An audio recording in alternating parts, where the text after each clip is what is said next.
delighted that you're here.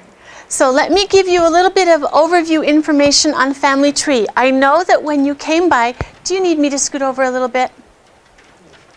Is that better?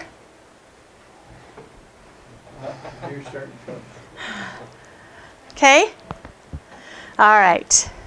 I understand that when you came by that Jan gave you kind of a little tour of Family Tree.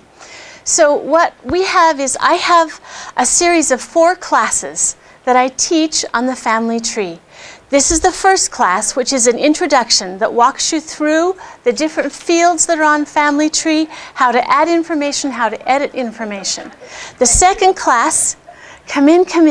The second class, we spend the whole class time on sources, how to attach sources, either from other websites, from within Family Search, these source documents that you have at home, those certificates and things. The third class, we spend the whole time on photos and documents, how to scan and attach photos and documents like source documents to the Family Tree. And the fourth class we spend on how to merge duplicate records. Because as you get further back in the tree, you're going to find that other people have submitted some of the same information and you'll need to do some merging. So I understand that you're all set up for this class, and then we'll figure out what to do with the class number 2, 3, and 4. But I wanted to give you an idea that that's what we usually do as a series of classes. So let me talk first of all about what Family Tree is. So Family Tree is a common tree. So how long have you been doing family history? Anybody more than a year? Raise your hands. You have more than a year. More than 5 years. Keep your hands up. More than 10 years. More than 20 years. This is great. So you know about family history when we used to do it all on paper, right? And I see some of you have got your paper. I started the same way too. I had a genealogy book and I had my pedigree charts and my family group sheets in there. And the problem came when you found somebody who had some information that you wanted. How did you get information from somebody that you wanted? You'd ask. You'd make copies of their stuff. Send them a letter. You'd rewrite. I don't know how many times I recopied my first pedigree chart because I added new people or I had mistakes that I needed to fix. So that's right. You did it in pencil so that you could erase when you needed to change something. And so then along came computers, and they fundamentally have changed the way that we do genealogy. And we've been using computers in genealogy for a long time, but we haven't really been working together very well. And Family Tree allows us to work together. So the way that works is that it's a common tree. And so if I am working back on my family history, and then at some point I discover that Betty Jo and I, we have the same great-great-grandfather, right? So at that point, my research would be duplicating Betty Jo's research because we have the same great-great-grandfather, correct? So on Family Tree, if Betty Jo and I are both logged in and adding our information, once I get to that great-great-grandfather, I will see all of the research that Betty Jo has already done. And I will not repeat that research. I won't be doing it over again. I'll just tie into it. So it is a common tree, which means that we really have gotten in the habit of thinking of it as my genealogy and my family tree, but it's really our tree. And so that's important to know because as you enter new information, other people will see it and can benefit from that and they can build on it. Because there has been so much duplication of the research over the years. So what we're trying to do is stop that duplication so that we're all plowing new ground instead of replowing old ground. Okay? So it's a common tree. We reduce duplication. I love it because also the access is free. It doesn't cost you anything to get to Family Tree. It's free to use.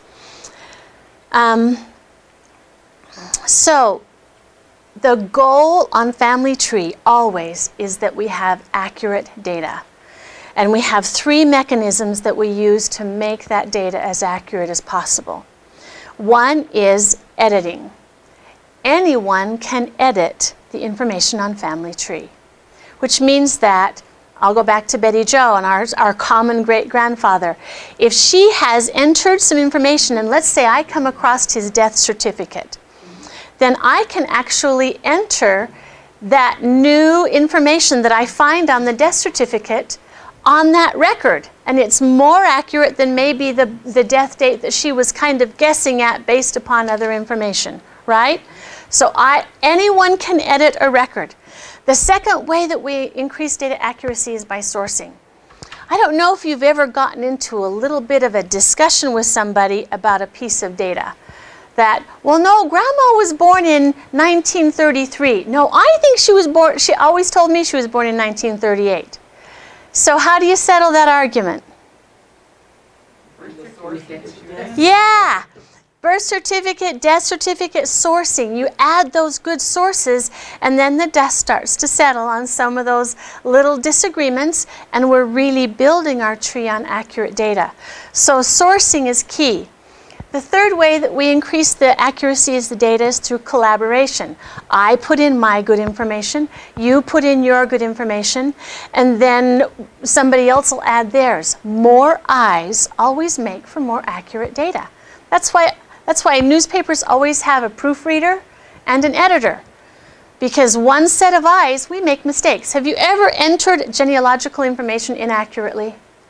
Boy, I have typed a lot of mistakes. You know, I get 1989 and 1998. I get those numbers flipped. I get a first name and a middle name flipped.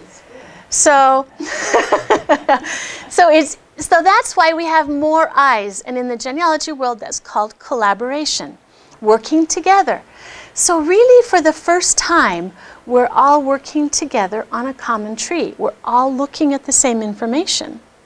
I wish that I were related to all of you, because then you would be looking at my information and proofreading it and adding good sources.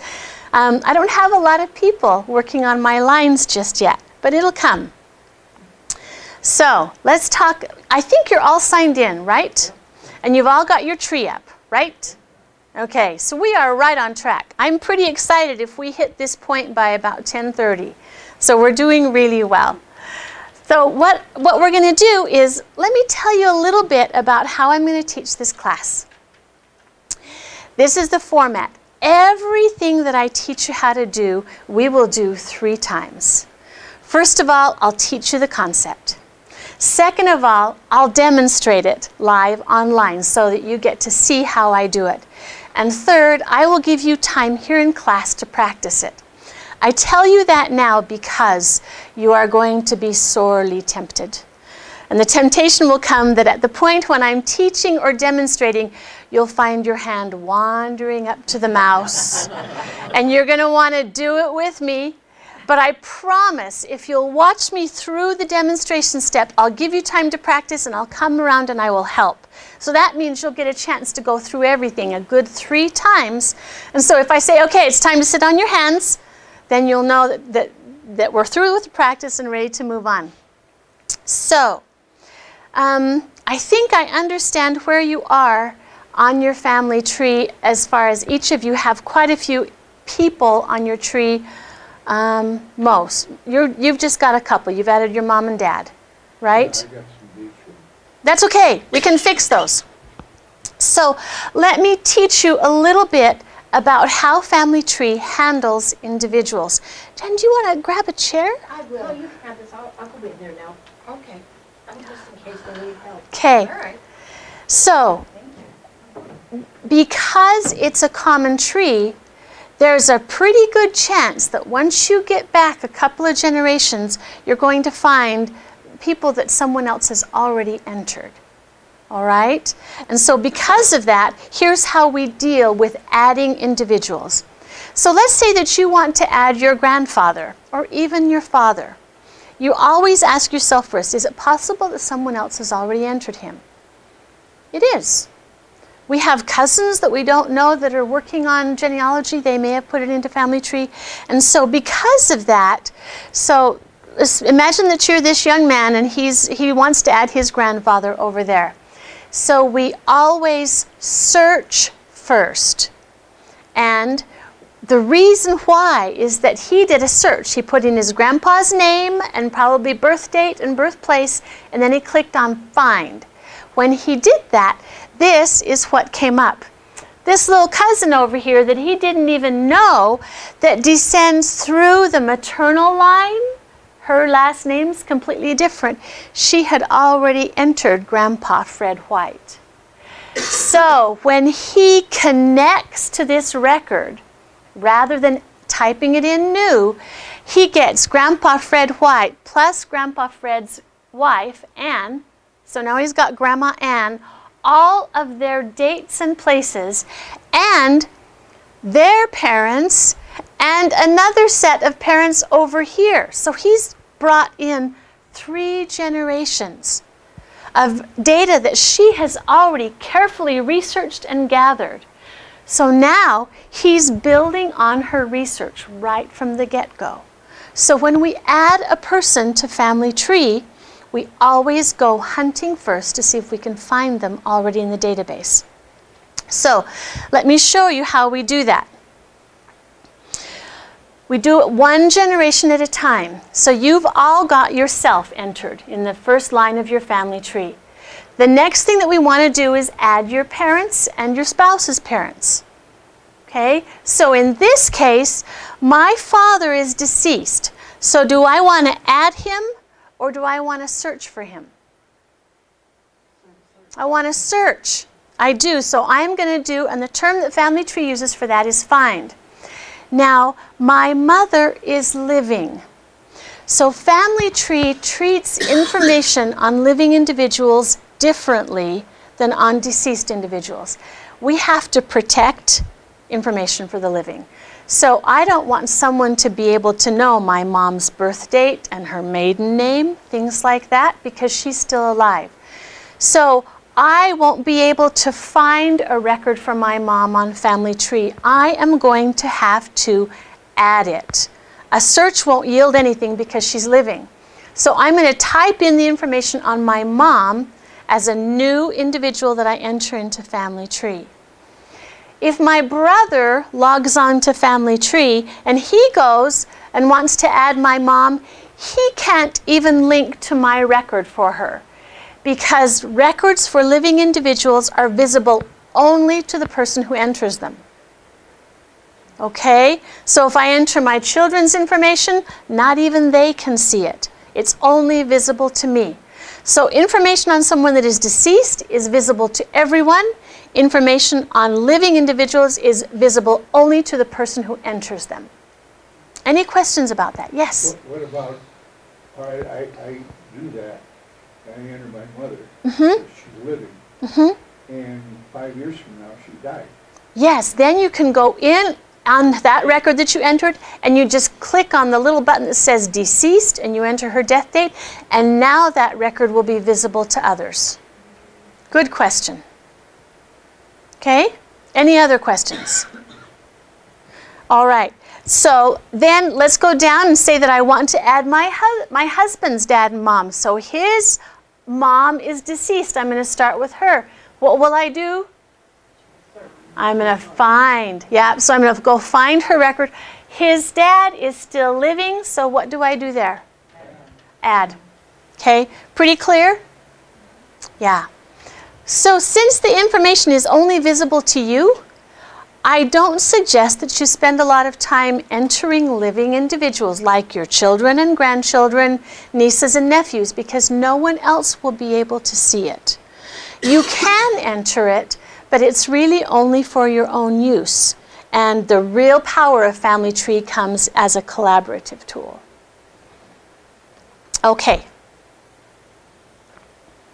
So after we get my parents entered, the next thing I'm going to do is I'm going to go and I'm going to enter Grandpa and Grandma on each side of the tree. If they're all deceased, then I'm going to do a find. That's exactly right. I'll go through and I'll search and see if I can find anyone, any of them. the likelihood is very high that by the time you get to your grandparents, and certainly your great-grandparents, you're going to start finding them already in Family Tree, and you'll be able to link to already existing records instead of having to type everything in. That's been my experience for myself and as I have taught other people. Jan, has that been the case for you? Yeah. So that's pretty exciting when you do a search that says, we've found a match, and you look at that and you think, wow, that's Grandpa. And so you bring him in, and then there's his parents and his grandparents. It's pretty exciting. That happened, right? Yes, Yeah.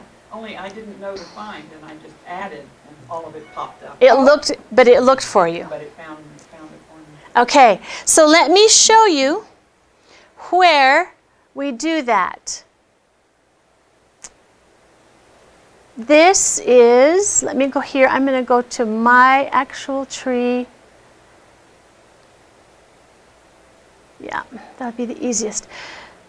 So I've got a lot, let me make it a little smaller. I've got a lot of names in here because I've been working on my tree. But anywhere, can you see right here? So if I follow my guideline, I added me and I added my parents and I've added my grandparents. Now I've added my great-grandparents. I go back one generation at a time. Okay? So the next one that I do, I'm working on this generation here. I've got a little hole right here. Add wife. I know that the husband's name is Schoneweis. I don't even know the wife's maiden name. So I can click on that add wife, and anywhere in Family Tree that you see, add husband, add wife, add child, add spouse, I'll show you where they are. They all act exactly the same. So if I click on this add wife, it's going to bring up my screen. It automatically, can you see there's two tabs here? Find person is what comes up first. That's Family Tree's gentle way of saying you might want to go searching first before you add them. So I enter a little bit of data here, enough that it can perform a search, and then I go down here to the bottom and I click find. So this is how you'll add your grandparents now, is you'll just click on that add husband, add wife, and do the find. If you need to add a living individual, you're going to go up and click on this tab here where it says add person. Same fields, it's just that instead of going hunting for a record already in the database, it will add them as a new person. Questions about the difference between adding and finding and where you get that? If they don't find anything, then you go and add it? Yes, and it's very nice because they will keep all of your search data for you. And let me give you a little demonstration. So here's this right here. This is my Aunt Barbara. And she is quite elderly and not very comfortable with a computer. And so she has asked me if I would help build her family tree. So she's been giving me all of her old genealogy sheets and I've been typing them in. Notice right up here that Helen Stevens, her husband's sister, doesn't have a husband entered, right? So there's that add husband link. So I have that information. She's given it to me. I'm going to go up and I'm going to click on add husband, and it takes me right into the find person screen. At this find person screen, I'm going to start typing in what I know. So I enter first name and last name. I enter here, I say, okay, I do know his birth, so I choose birth from that box, and I enter the date and the place. All right? That's probably enough. I know more information, but I'm just going to give it enough to go hunting for me. So right now I click on find. So once I click on find, it's going to come up, and in this case, it didn't find anyone. It says there is no match. Now, if there were a match there, it would have a big blue select box next to it, and I could select the match. But what I'm going to do is I'm going to add, and this is the screen that comes up. It remembers what I searched for, and it has filled in his name, his date of birth, and his birthplace that I entered in my find. I don't have to retype it. So now I'm going to go down to the bottom. I'm going to indicate that he is deceased, And then I'm going to click on continue. And then here he is now added. There's Henry Koch added as the spouse of Helen Stevens. This would be my next step. So see, I've got Albert and Clara, I've got their parents, so now I could add this husband and wife or this husband and wife. That would be the next step to go to. So what I'd like us to do now is we're going to take about 5 minutes, maybe more, and I want you to work on adding someone to Family Tree. And Jan and I will come around and answer questions if you have any. A little bit of practice adding a new person using the find feature, right? Okay, and you'll be doing that over and over and over again. Every time you add a new person, you'll start filling out these families, adding the children to the parents. But I want you to get a little bit comfortable navigating around the family tree. So let me show you how we do that. I'm going to go, I've got to angle this a little bit. Can you still see me okay? Well, We can hear you. okay, that's good. I'm going to go back to the previous page, and I want to start here because I want to show you a little bit about this tree. So family tree is what we call a bow tie pedigree. Lots of genealogy programs start with one person and will show you their ancestors. Family tree shows you not only ancestors but descendants. That's why it's called a bow tie pedigree. So here is my grandfather Alfred right here in the middle. On this side of the bow are his ancestors. On this side of the bow are his descendants. So it's really handy. So if you ever want to work on building the descendancy chart for someone, it's very simple because you can see a full bow tie. So let me show you some ways of navigating around. See my cursor? It's going to change. Right now it's a four-sided arrow. See here? It's a four-sided arrow. Whenever it's a four-sided arrow, I can use it to drag the view around. So I can just click and drag.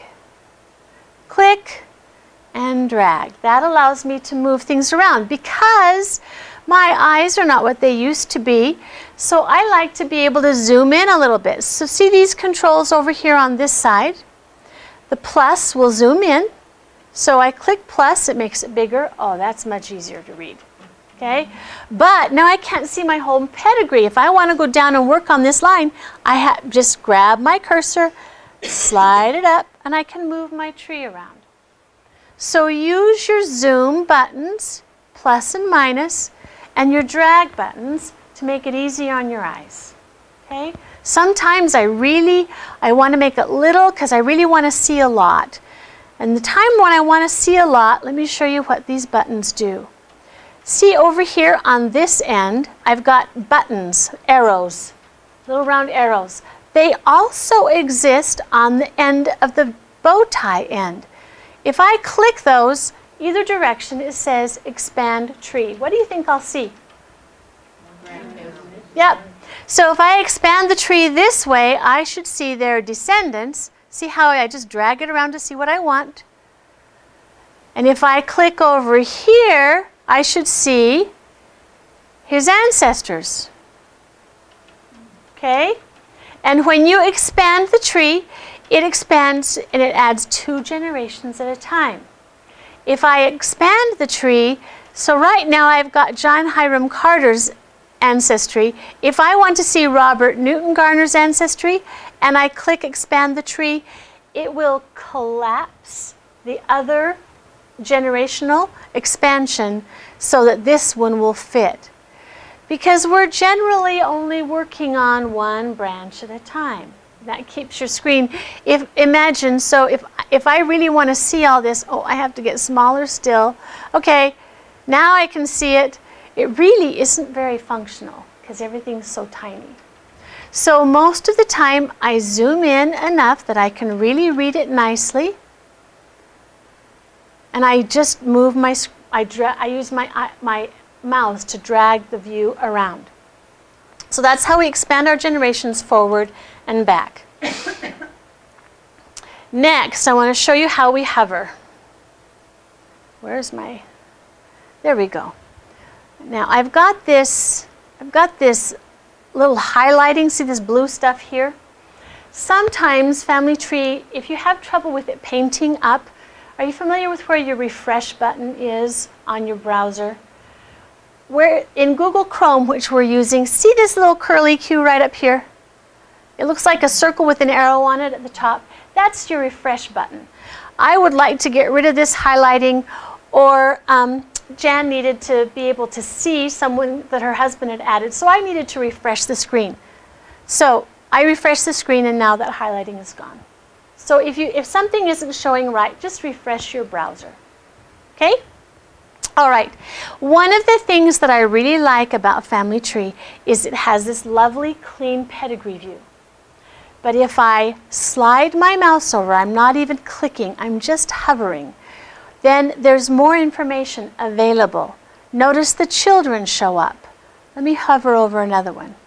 Okay, what do you see that's shown up with my hover that was not there before?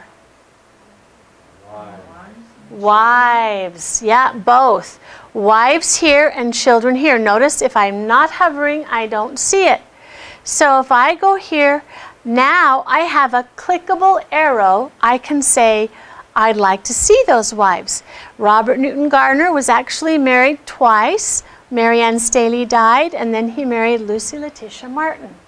So I can see either one of those by clicking on it.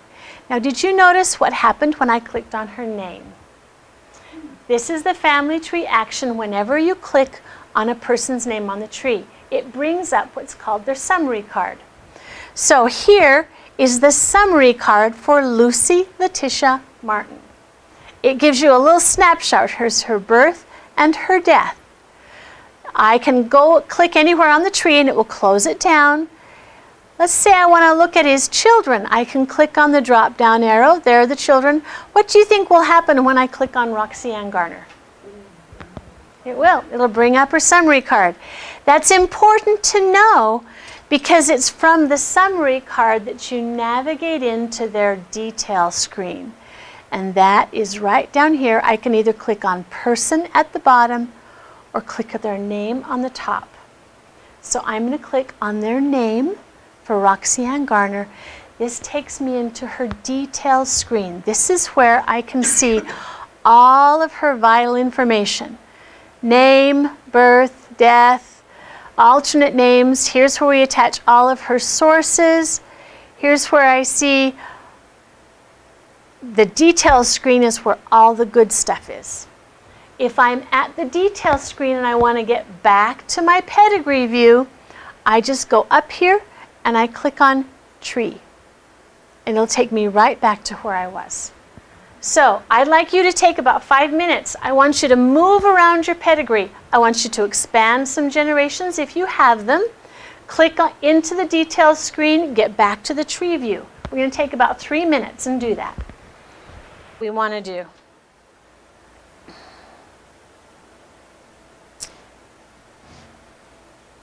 No, I don't want to do that yet. So, if I go into Alfred James Madsen and I want to see his details, I can do it 2 ways, right? I can click on his name. How's the other way to get to his details screen? Person. Right, I can click right down here on person. So once I'm in his details screen, I'm going to show you how to edit. We're going to do that next. But if I want to get back to the tree, there's a couple of ways to do that. Did anybody find 2 different ways? One is view tree right here, right? And the other is tree up here. So these 2 buttons here at the top that say tree and person, I really love them because they keep your history. Let me show you my history. So right here, this shows me I can go back to the tree. I'm going to click on the drop-down arrow. These are all of the trees that I have viewed. So if I say, oh yeah, I really want to get back to James May's tree, I just click here and it takes me right back to the tree view for that person. So in many traditional genealogy programs, we end up clicking back. Have you ever gotten lost in a tree? Okay, I do it all the time. So I'll say, okay, I need to work over here, and then I'm going to work over here, and okay, I'm going to work over here. Now I'm really in a mess because I'm back in the 1600s, and these dates are all wrong. And then I think, oh no, somebody just sent me a picture for Dad, and I want to attach that picture. I could try and navigate my way back, but the easiest thing would be, I decide, do I want to go to his tree, or do I want to go to his person details? Well, I want to go to his person details, so I'm going to click person. He's the last one I edited. He's right there at the top of the list. Boom. So these two buttons at the top are your history buttons. Use them. They'll help you move around so much faster. And here's the nice thing. Notice whose name always shows at the very top of the history button. Your own. So my name always shows here. So no matter how many generations I go back, if I get really lost, I can always click the top name and get right back to the center of the bow tie pedigree. Okay? So that's what your history button is. Let me talk to you a little bit about editing.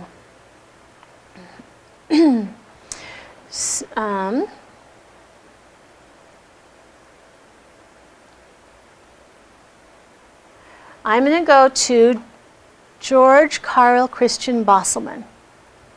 Completely different line. What would be the fastest way for me to get there? Tree. I could go hunting for him on my tree. I'm going to go see if I was editing him recently. See my history? There he is. Much faster than going back to the tree, going back generations. Now, I'm actually going to go look at his dad. Notice, any name that is blue anywhere on the pedigree, if I click on it, what am I going to see? Detail. There, I'm going to see their summary, and then I can click on the person. So it acts the same no matter where you are. Click on the name, and then choose to go to their details. So let me walk you through this screen a little bit so that you're familiar with what the fields are. Up here is this is the information that was on his summary box, right? It's also here at the top of the details screen. And in 2 weeks, or whenever we schedule the photos class, I'll show you how to attach photos and how to make them show up right there, so that on your pedigree you have pictures of everybody that you want. So let me just slide down the sections. The first section that you come to here is Life Sketch. So I want you to think Life Sketch. This is short, up to 10,000 characters, not words. 10,000 characters is about 3 pages.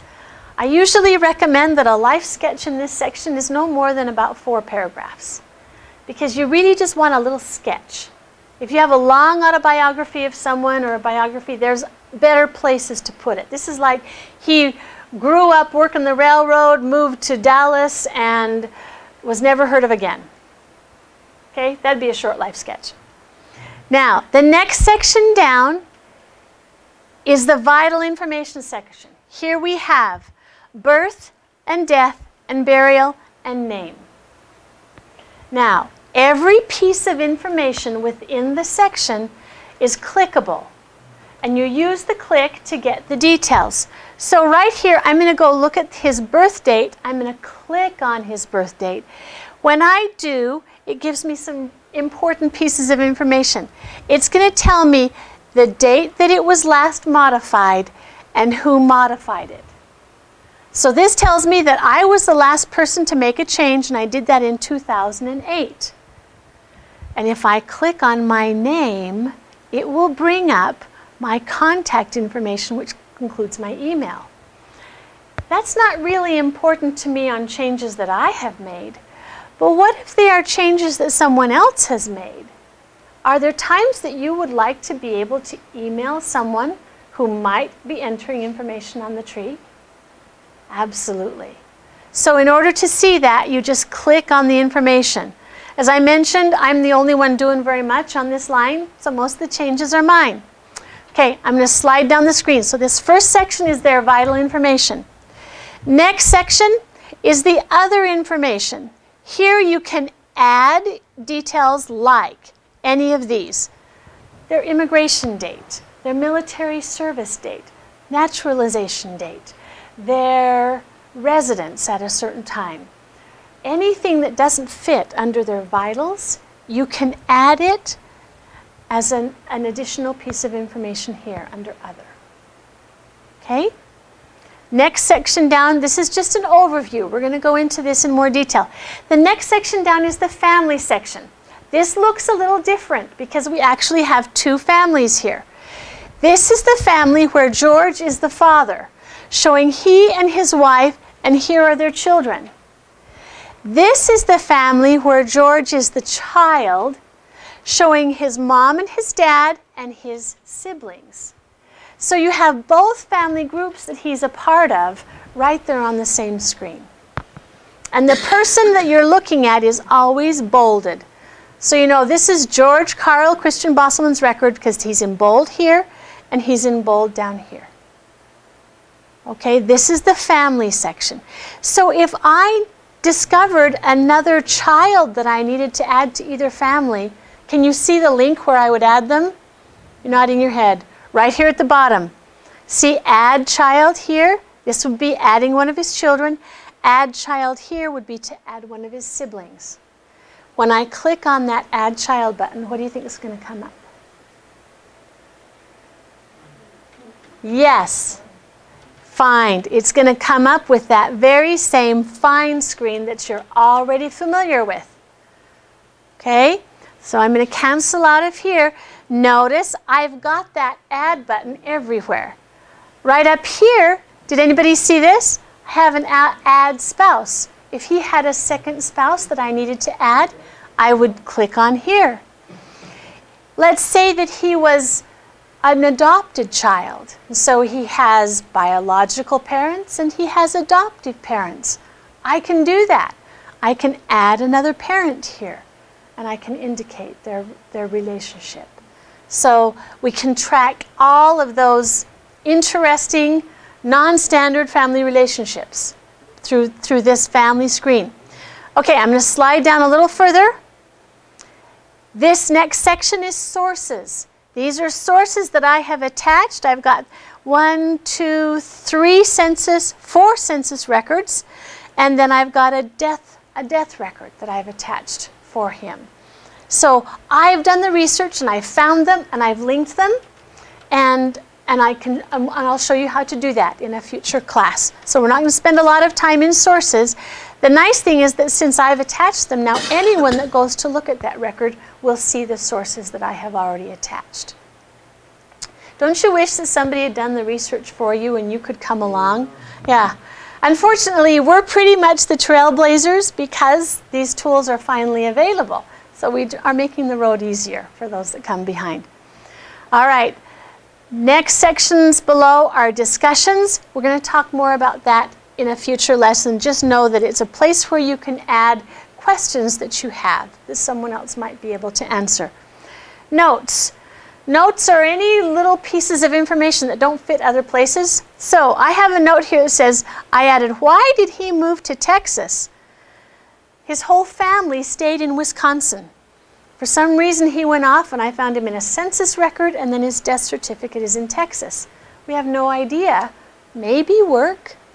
But so I've said, we do not yet know what took George Bosselman to Texas, leaving his family behind in Colorado for possibly better job opportunities.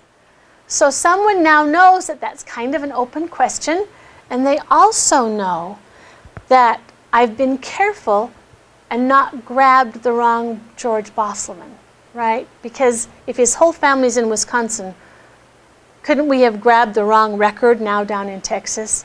Yeah, but I've got several records showing a trail. Okay, so what I'd like you to do now is take about another 3 to 5 minutes. I want you to go in and look at some of those different sections, and then I'm going to show you how to edit. Also, now would be a good time if you want to take a break. There's a drinking fountain in the hall, and there are restrooms around. Now, there's one other thing that I wanted to show you back here on the main tree. So I'm going to go back to George's screen here, and I'm going to click View Tree because I want to get back to his tree. How many of you noticed the little print icon up here next to your Zoom buttons? Okay, so if I click on print, it's going to give me the option to print a pedigree chart. I'll let it paint up here. That'll look just like this. But sometimes we want to print something besides just a pedigree. So I'm going to go back here to his tab, and if I go in on his detail screen, I'm going to click on his name to get into his detail. Notice up here in the right-hand corner, I've got a print box, and I can print his pedigree, family group sheet is what that is, family group sheet with sources, or a fan chart.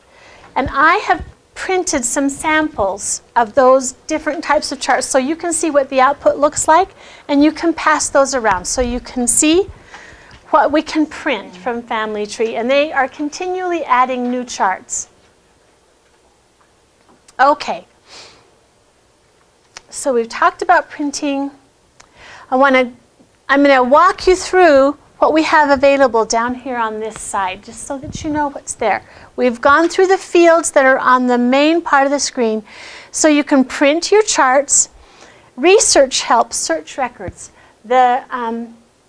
We'll go into detail on that on our search records class. I'll tell you how to use that tool, how to attach all of the records back into Family Tree. Below the search records, there's this lovely change log. And I'll teach you about that in just a few minutes, but I want you to know where it is. It's found here. It's called Latest Changes. It tells you the last 3 changes that were made, and then you can go and see other previous changes. Below that is the toolbox. And we'll go into the toolbox a lot in the 4th class. Now, I've already shown you where you can add people.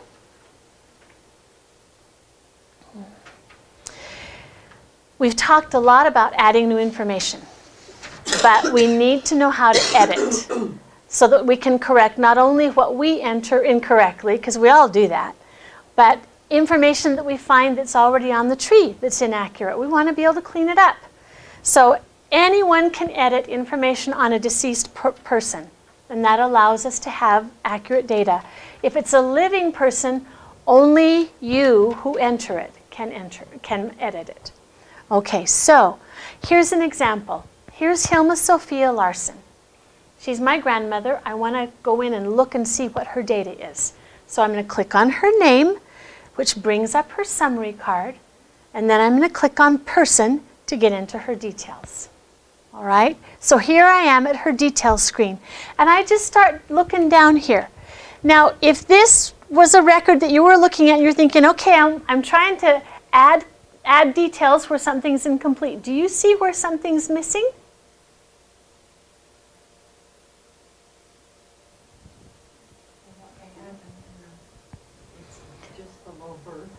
Okay, so christening, if I had a christening date, I could add it. But notice here the death. They have the date, but they don't have the place.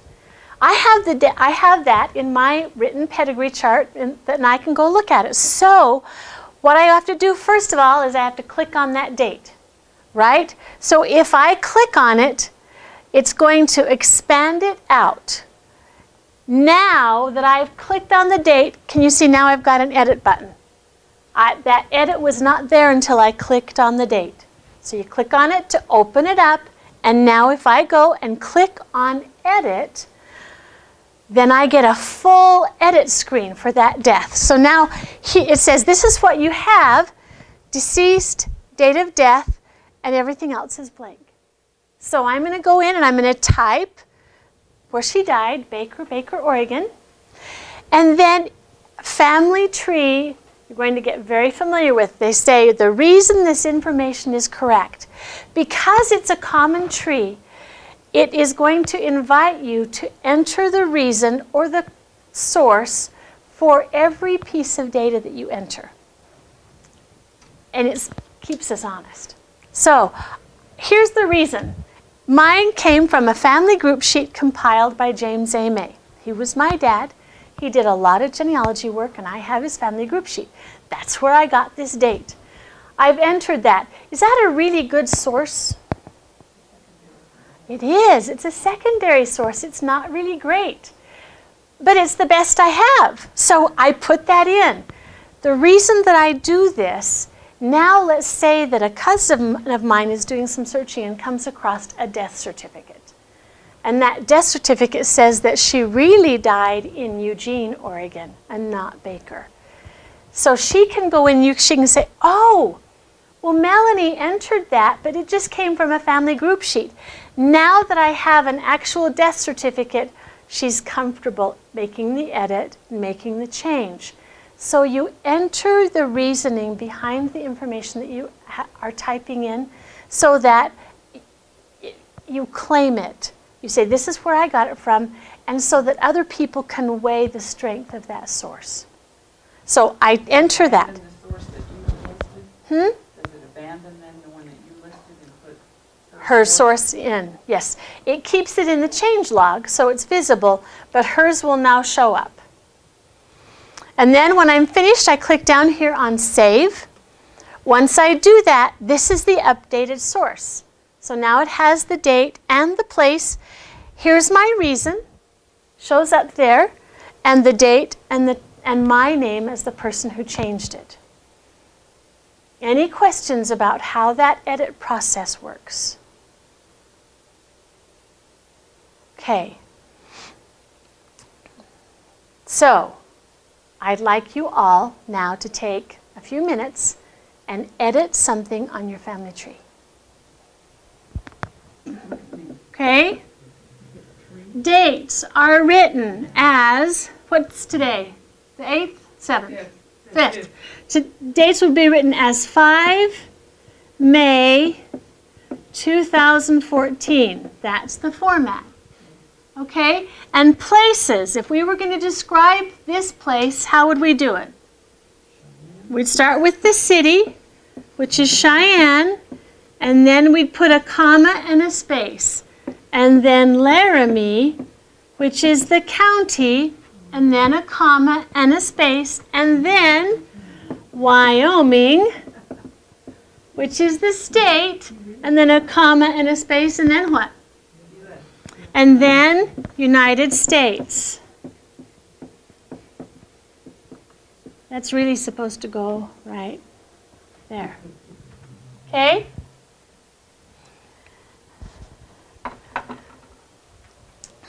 So there's a couple of little things that I want to show you. First of all, the question came up, what if I want to edit or add a marriage date?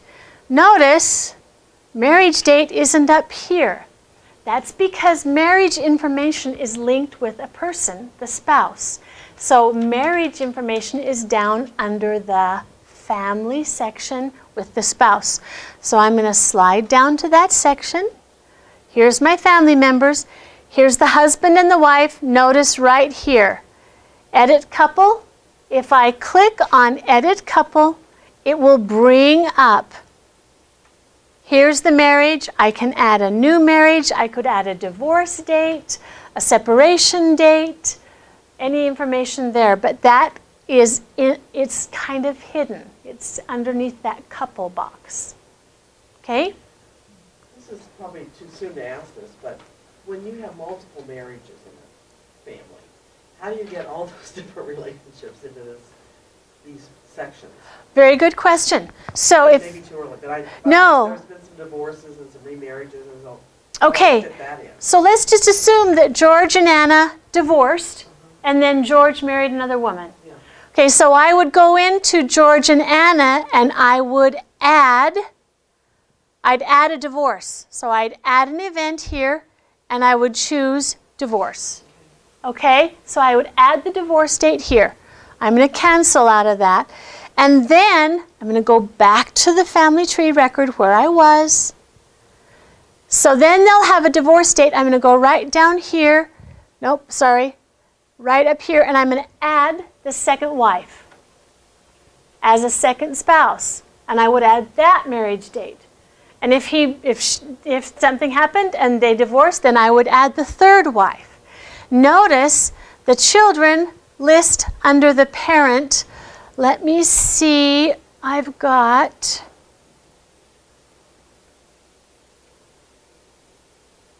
Riley had more than one wife. So I think. Nope, he didn't. Trying to find someone that I can display. We'll just go back to the tree.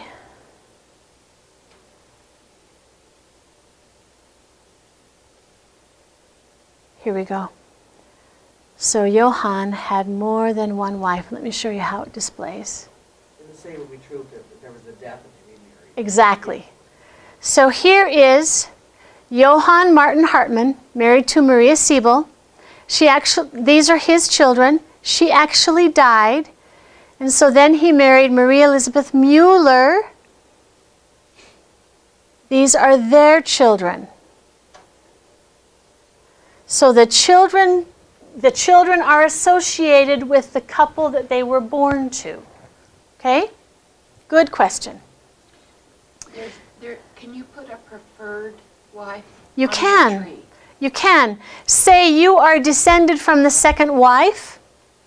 Notice right here this little box that says preferred. If you check this, notice it says the preferred spouse is used to determine which descendants appear on your tree. So you'd click preferred and then they will always show up on your tree. But then still the complete story will still be there under the person tab. So you can choose which wife you are descended from. Okay? One other thing that I want to show you while we're talking about couples is sometimes we end up with information that's incorrect in our relationships. This is a little small, so don't worry about the dates. Notice I've got Embert Fossum and Hilma Sophia Larson, and their children. And down here I have Hilma Sophia with this unknown name. This is an error in the database. They've got her showing up with a husband that's not hers. So I want to show you, in addition to editing data, you can also edit relationships. Sometimes you will see a child that needs to go under a different mother, or a child that doesn't belong in that family at all. In this case, we've got this unknown name spouse that doesn't belong in this family. So we need to edit a relationship. What I'm going to do is I'm going to go into my edit couple box, just as if I were going to change the marriage information. In the edit couple box, up in the corner, there's a little link that says delete relationship. This will break the link between them. It will leave the records in family tree, but it just means that they won't be tied together anymore. So in this case, I would delete relationship, and it will ask me why. So I put in my reason. I'll say Hilma was only married once, and I click on delete. When I do that, it gives me a confirmation that that relationship has been deleted. I go back to Hilma's record, and now that wrong record is gone. So as you're working through your tree, if you make mistakes in dates, it's easy to edit the dates. But you can also correct relationships. Whether you've entered them wrong or someone else enters them wrong, we can still fix it. So now, at this point, people always have a couple of different reactions to the family tree, because now they're starting to think, okay, I can make changes to other people's information that may be contributed wrong. How many of you have ever searched trees on Ancestry.com? Ever found a mistake there? Yeah. But it's somebody else's tree, so you can't fix it. And so you have to go to the trouble of bringing the information in and verifying. Family tree is a common tree, which means you can fix it. But then there's always the flip side, and people say, wait a minute, that means someone could change my data. Someone could make changes to what I've carefully entered. And that sometimes causes a little bit of nervousness, especially to those of us that have been doing what I call genealogy in isolation for a long time, where we've got our own records and we've been really careful with them, and we've done some careful research, and we really don't want somebody else in there messing with our tree. And so it's a little bit of a mixed bag. So what I'd like you to think about is this is actually a very common condition. It's actually called mitreitis, and it's characterized by a strong sense of ownership of your tree. That's a good thing, as long as you're willing to share. We used to work on trees that looked like this. How many generations did you have on your furthest back pedigree chart? 3. Okay, your tree looked like this. Who had more? 12? 8 to 12? For one person, But just one, you had one of those little straggler lines, okay? So our trees were small, and we were limited by resources in time and money and availability of records. Our trees don't look like that anymore. Our trees look like this because of what's available to us on the computers. We have access to records that we could never get to before without traveling.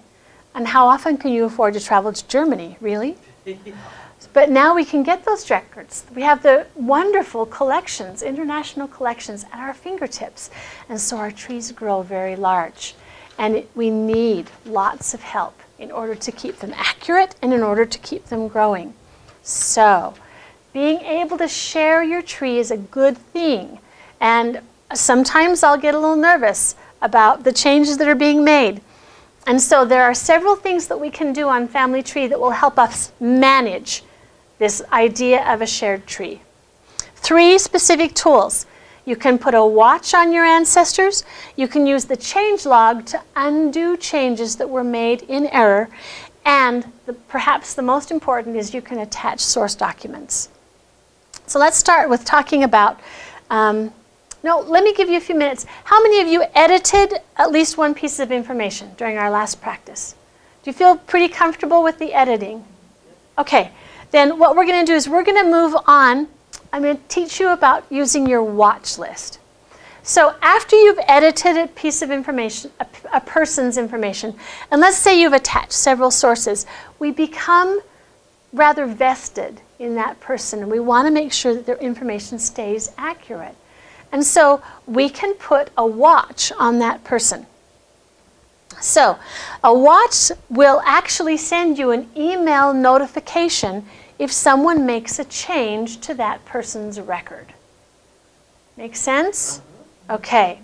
So we get that the notification comes to us via email, and that's where we do it. Right there on the summary card, there's this little link that says watch. If you click on that, you've now put a watch on that individual, and you'll be notified if there are any changes made.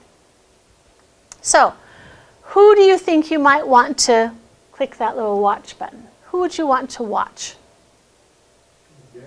Your mother or dad. Absolutely. Who else? Grandparents where you're unsure of even the spelling of their name in Europe. Yeah. Clark, you had a comment. No, just anybody or any person that I have done some research on it and feel comfortable with, then I want to make sure that and it changes my data. Absolutely. My triitis is done. That's right. That's right. So I put a watch on any of my direct line ancestors. Sometimes I don't put a watch on all of their children because I don't really want all those notifications, but I really want to know if somebody changes that information on my direct line. That make sense? Now, a little clue. So you're going to go in, you're going to enter information, you're going to clean up information, you're going to add a bunch of sources. Do all of that work first, and then click watch. Otherwise, if you click watch first, you'll get a nice email at the end of the week that'll say, you changed this, you changed this, you changed this, you changed this. I learned that the hard way. So make all your changes first, and then when you think, okay, I've got it just the way I want it, it's kind of like turning off the light as you leave the house. The last thing you do is you flip that watch and turn the watch on because the record's in nice shape. So let me show you here live. Come on. Okay. Notice I'm already watching Johann Martin Hartmann because now if I click that, it will unwatch him. And how do they notify you? Email. Email. So let me go down. I know I'm not watching Marie. Let me go look at her person. Sorry, let me go look at, so I could click on watch, and that would put a watch on her. Right here. Okay? Now, you can manage everyone that you're watching.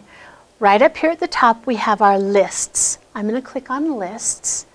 Right now, the list that we have are people I'm watching and changes. So I currently am watching 25 people.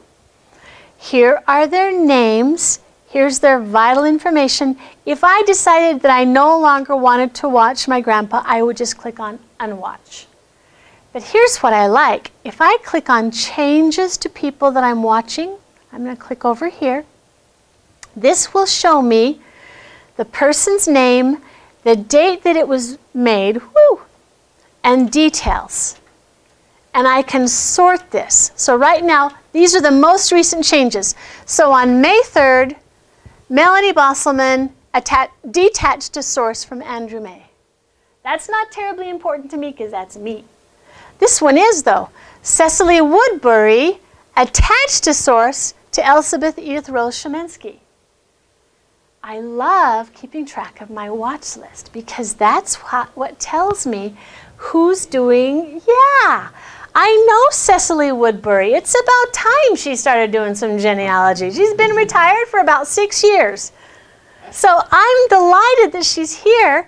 So now if I want to, I can go over here to Elizabeth's record.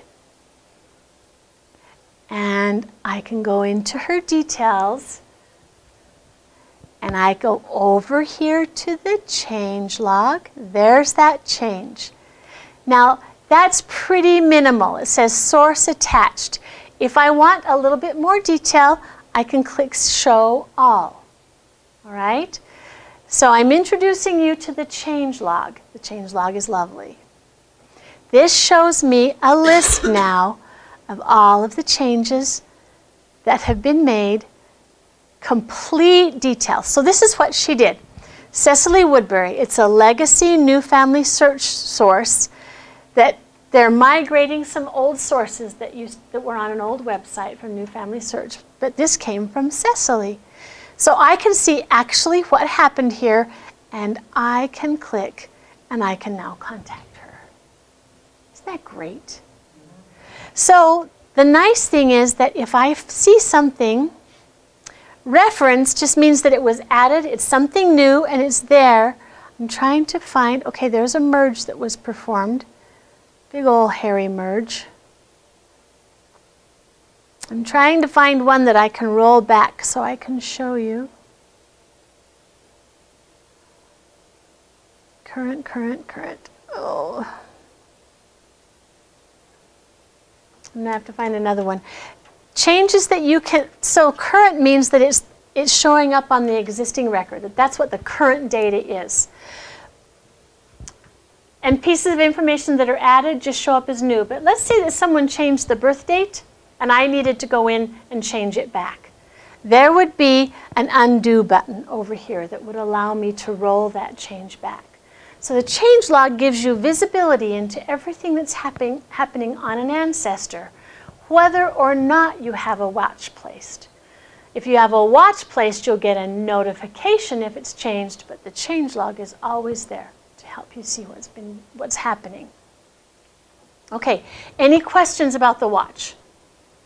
Clark. If you have an undo, it'd be nice to be able to email and talk to that person about where they got their data from. That's a good point. Whenever I see that, before I undo it, I would always email them first and ask them why they had made the change. Would they be willing to share their source document with me? Good point. Okay, let me see. We've talked about who you watch. Okay, this is an example of the email that you get. It'll just say, what's new in your family tree? It has the name of the ancestor, their identification number, a little bit of detail. You can click on that name in your email and it will take you right into Family Tree to that person's record so that you can see what's been going on. Okay? I've already shown you the change log. So let's talk a little bit about where you would like to go from here. Jan, do you want to?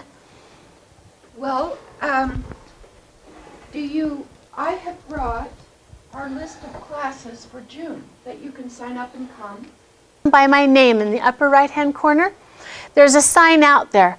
But I'd like you to take a look at your settings. Under settings, you want to make sure that you have your email address there so that people can contact you. So you'll have your username and your full name right down here under contact. Make sure you have an email entered and that it is public. Otherwise, your name will show up as a contributor, but people won't be able to reach you. And if you'd rather that they call you on the phone, then you'd mark your phone number as public. I like people to email me, and so I just have my email address as the one that's listed to be public.